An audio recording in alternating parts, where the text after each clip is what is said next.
ভদ্রতা এবং অসভ্যতা প্রচুর উদাহরণ পেয়েছে।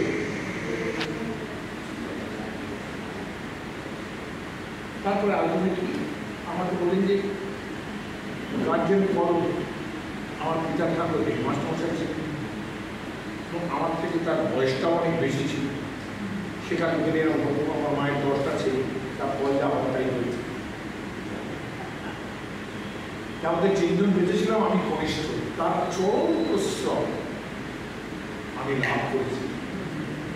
সেই প্রশ্রয়েই এই কাণ্ডগুলো ঘটেছে। আমার পিতা ঠাকুর তার প্রশ্রয় দেওয়া হোক না, তিনি হেডমাস্টার মানুষ। তিনি বললেন যে হ্যাঁ, ওকে আপনি এই ক্লাসেই নেই। তো আমি সেইভাবে কথাটা বাড়াচ্ছি কেন, বেদনা বোঝাতে গেলে কথাটা বোঝা। তা আমি শেষ পর্যন্ত স্কুল, আমার বাড়িতে খুব করুণাময় দাদা ছিলেন। তিনি আর কি বাইরে ভীষণ ক্রোধী, কিন্তু অন্তরটা নরম ছিল। তিনি প্রথমে প্রচুর খরম পেটা করলেন। খরম ব্যাপারটা আজকে তো লোকেরা চিনবে না যে কি জিনিসটা খরম হয়। খরম কাঠের হয়, বুঝতে পেরেছেন? সেটা দিয়ে মারলে পরে কেমন লাগে, যারা সেটা গ্রহণ করেছেন তারাই জানেন। একমাত্র ভুক্তভোগী ছাড়া খরম পেটা কোনো মর্ম লোকে বুঝবে।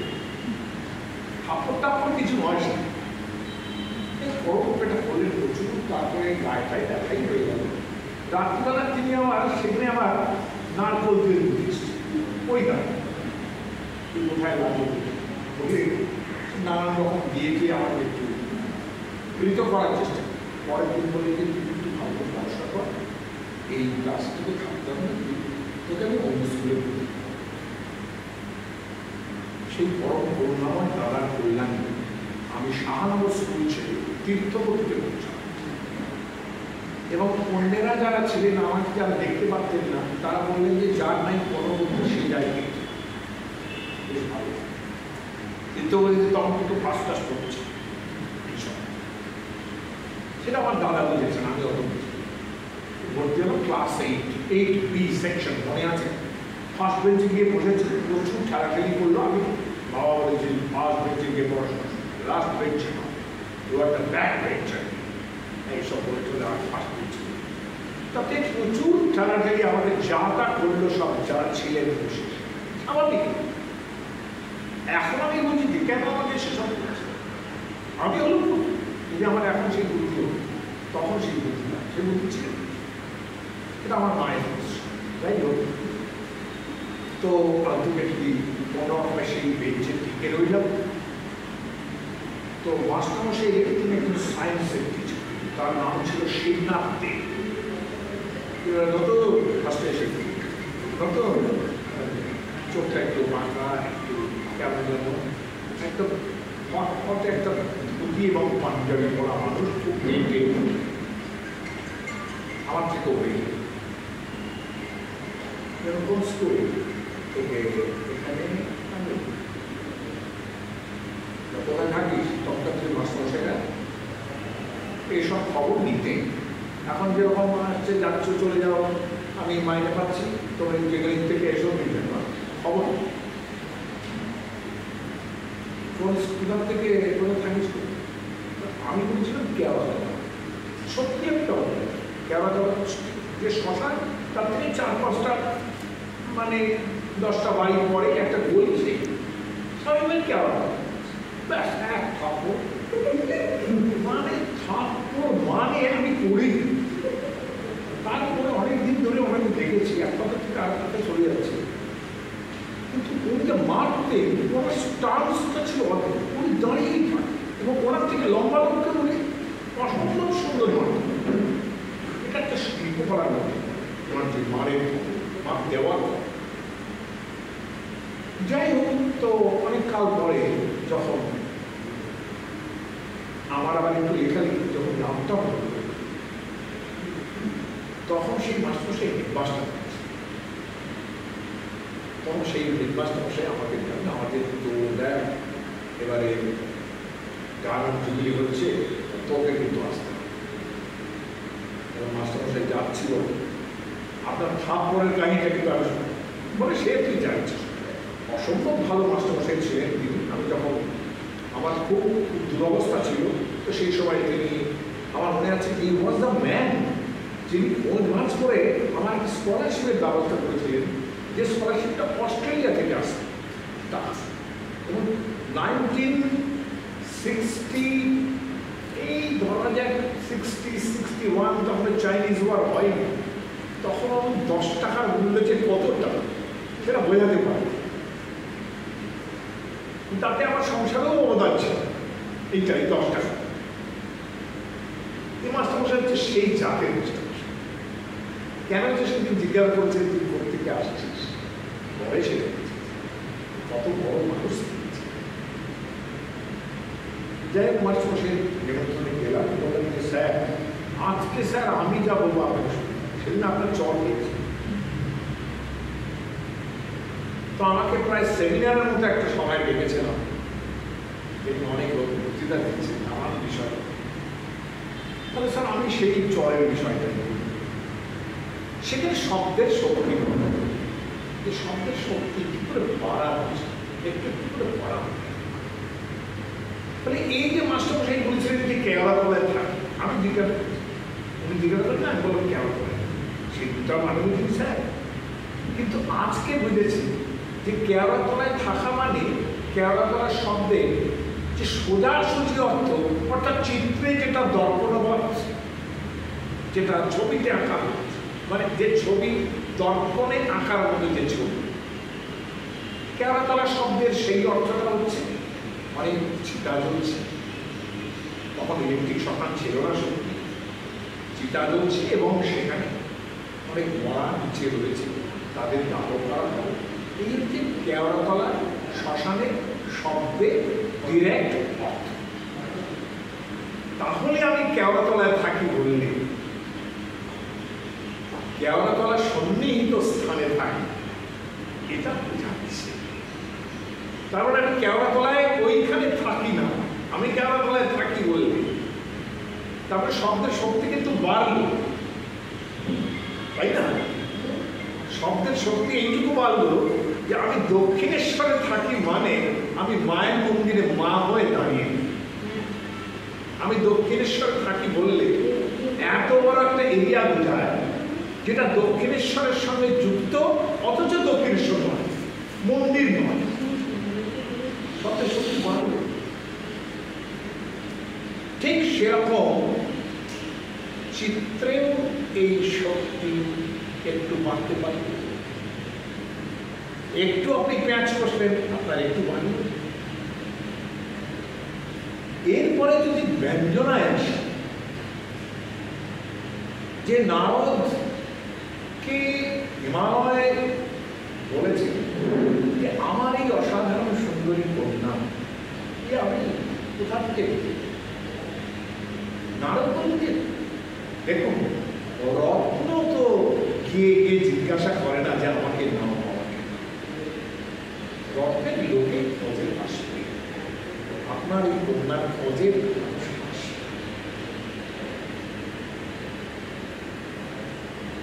আলটিমেটলি নারদ সপ্তর্ষিরা এলেন, শিবের প্রস্তাব দিয়ে এলেন যে আপনার কন্যাকে বিবাহ করতে চান। এই প্রস্তাব যখন হচ্ছে তখন সেই বিয়ের কথা শুনে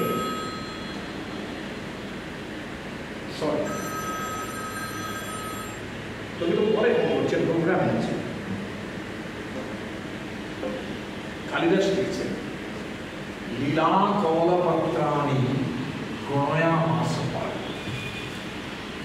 বাল্যকের হাতে একটা পদ্মফুল ছিল, তিনি একটা একটা করে ওই পদ্মের দল নিয়ে একটা একটা করে খুঁজছেন। শুনছেন সব বিয়ের কথা বলছে, নখ দিয়ে একটু একটু মাটি খুঁজছে, আর পদ্ম পাতার দল খুঁজছে। তার লজ্জা, তার মুখ, তার তোর, বিয়ের কথা শুনে তার ভেতরের যে অন্তরঙ্গ উদ্ভাস, সবটুকু একটা শ্লোকের মধ্যে ফুটে উঠছে। লীলা কমলাপত্রাণ গয়া মাস পায়। এটা হচ্ছে ভাবচিন্তা। ভাবচিত্র মানে পোর্ট্রেট, তার মধ্যে নানাভাবে তার অন্তরঙ্গতা, চরিত্র থেকে এভরিথিং। এই যে আইনস্টাইন ছবি বকগুলো দেখবেন সুতো দিয়েই তো তৈরি, বুঝতে পারবেন যে ভাবচিত্রটা চৈতন্য ভাবচিত্রটা তার ভেতরের যে অন্তরের ভাব, কোথায় তার অন্বেষণ চলছে, আর কৃষ্ণ কোথায় কৃষ্ণ ফুটে উঠবে, অথচ শাম। এই যে ব্যাপারটা না, এই ভাবচিত্রের ব্যাপারটা অবিজ্ঞান স্বতন্ত্র নাটক হয়ে গেছে। সেখানে রাজা যখন বিরহে ভুগছেন এবং সদ্য সদ্য সেই মাছের পেট থেকে আংটি বেরিয়েছে এবং রাজার দুর্বাসার শাপগ্রস্ত রাজার সব মনে পড়ে গিয়েছে শকুন্তলার কথা। তখন রাজার ভীষণ কষ্ট হচ্ছে, শকুন্তলার সমস্ত শরীর মনে পড়ছে, তার চেহারা মনে হচ্ছে, তার ভাব লজ্জা সব মনে পড়ছে, কিন্তু শুধুই কষ্টই পাচ্ছে। এর মধ্যে তার চতুরিকা বলে একজন, তিনি একটা ছবি তৈরি করছেন, ছবি যাতে রাজার কষ্টটা কমে। ছবিটা একটা অর্ধ রাজা দেখি বললেন এটা একটা অর্ধ সমাপ্ত ছবি, যে এঁকেছে তার আঁকার সময় তার হাত তার অঙ্গুলির ছাপ পড়ে গেছে, মনে হয় তার চোখ দিয়ে জল পড়েছে এই ছবি আঁকার সময়, এবং চোখের জলটা দেখা যাচ্ছে।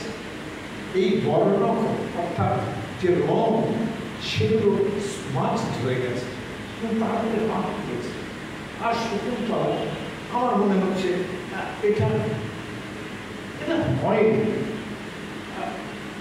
ছবিটা দেখে বিদুষ কথা রাজা, সে একটু ছ্যাপ লাগে, সে ভীষণ সে এবার শকুন্তলা আবার কি উনি বলেন, দেখো চিনতে পারছো না তো, কিন্তু দেখো ঘটনা তো শুনেছ আমার কাছে।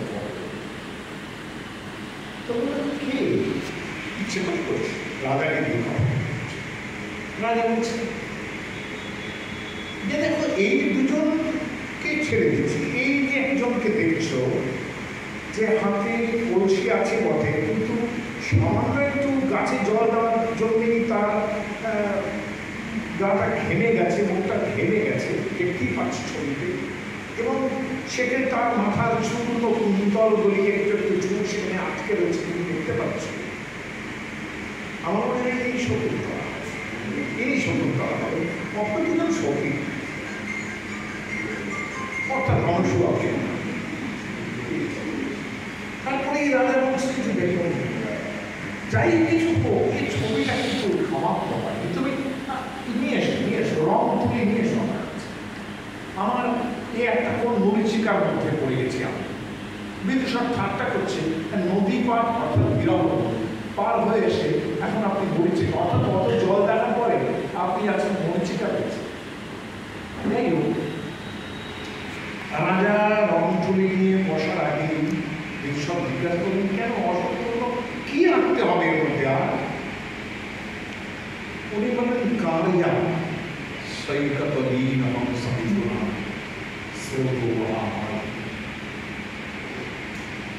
এই ছবিতে লাগাতে হবে সৈকত লীন হংস মিথুনা।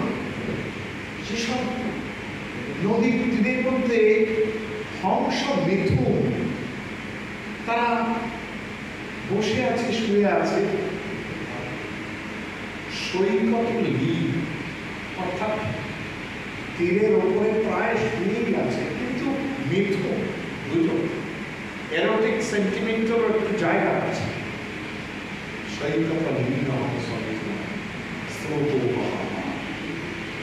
সেই নদীর স্রোত বয়ে যাচ্ছে মালিনী, মালিনী নদী পানাস্তবিত বিষণ্ণ হরিণা গৌরী পাপ। মানে ঠিক আনতে হবে এমন একটা কিছু যেখানে বোঝা যায় যে অনেক দূরে পাহাড় আছে, কিন্তু সমস্ত হরিণ তারা দাঁড়িয়ে দাঁড়িয়ে মাঝে বসে দাঁড়িয়ে আছে, মাঝে মাঝে অলস চোখে তাকিয়ে আছে। বিষণ্ণ হরিণ গৌরী গোড়া, গৌরীর গুরুটি অর্থাৎ শিব, সেই শিব যাকে পবিত্র করেছে হিমালয়ের পাদদেশে, সেরকম জায়গায় যেখানে মালিনী নদী বয়ে যাচ্ছে স্রোতের ধারে, সৈকতে মিথুনা হংস মিথুনা, একটা হরিণগুলো বসে আছে, দাঁড়িয়ে আছে, আঁকতে আমার কি আর একটা হল এই যে নদীর গাছগুলো আছে, নদীর একটুখানি সরে সেগুলো গাছ, সেই গাছের উপরে মুনি ঋষিদের বলকল ঝুলছে, তারা স্নান করে এসে তাদের পুরনো বলকল মেলে দিয়েছেন, সেগুলো শুকাচ্ছে, কিন্তু তার তলায় আঁকতে হবে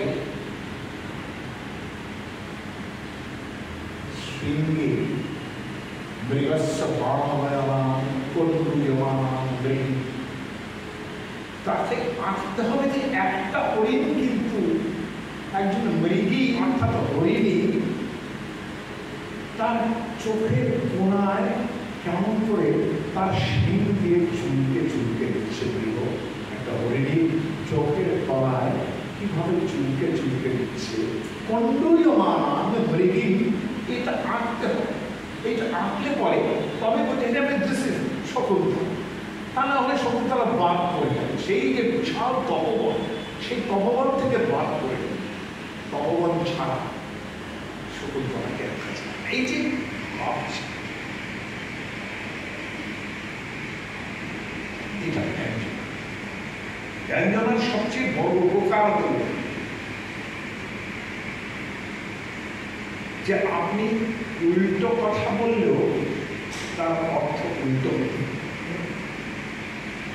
সাধারণ একটা উদাহরণ দিই, যদি আপনাকে বলি, এরকম বেশি অসামান্য উদাহরণ বলতে যাচ্ছি, সামান্য উদাহরণের মধ্যে যদি এইটা বলি যে আপনি আমার অনেক উপকার করেছেন মশাই, আর উপকার করতে হবে, মানেটা কি উপকার বোঝাচ্ছে? বোঝাচ্ছে কোন রমণী বলছেন যে হ্যাঁ এটা একজন মহিলা কবির লেখা, আর যে সে লোক নয়, মহিলা কবি, 8th সেঞ্চুরি, তিনি লিখছেন। কেউ বলে না যে আজকালকার দিনে ফ্যামিলিস্টরা বলছেন যে মাই বডি মাই চয়েস, মেয়েদের চেপে রাখা হতো, তার কথা বলতে পারবে। ইনি লিখছেন সনপথী, আজকে আমার স্বামী বাড়ি নেই, আর আমার শাশুড়ি অন্ধ, তিনি মাঝে মাঝেই তার জন্য আমার কাছের নদীতে জল আনতে যেতে হয়, আর কি করবো, শিশু ঘুমলে আমি সেখানে চাই, এইটুকু করব। সভাপতি কি মানে রেয়াল তো মানে নিশ্চয়ই এমন মানে আমাকে করতে হবে না যে একটা বেগুন আঁকার পর তলায় লিখে দিতে হবে বেগুন। আশা করি যে মহিলা কবি লিখছেন এইটা, যে আজকে আমার স্বামী বাড়িতে নেই, আমার শাশুড়ি অন্ধ, দেখতে পাচ্ছে, আমার শিশুটি ঘুমাচ্ছে অভাব, কিন্তু শ্বশুর শাশুড়ির জন্য জল আনতে কাছেই আজকে কিন্তু তুমি একটু সরা কি মানে, কি মানে চিত্র এইরকম যদি প্রকাশ করতে পারে, যার সবচেয়ে বড় উদাহরণ হয়ে গেছে পোস্ট মডার্ন আর্ট। পুরো প্রাচীন জিনিসের মধ্যে একটা ভাঙা বাড়ির মধ্যে আপনি একটা অসম্ভব সুন্দর পিয়ানো, একটা পিয়ানো পোস্ট মডার্ন আর্ট থেকে আরম্ভ করে যেদিন থেকেই অন্যরকম চিত্র আরম্ভ হয়েছে, বিকাশ থেকে আরম্ভ করে ভ্যান গঘ কিংবা এসে এক একটা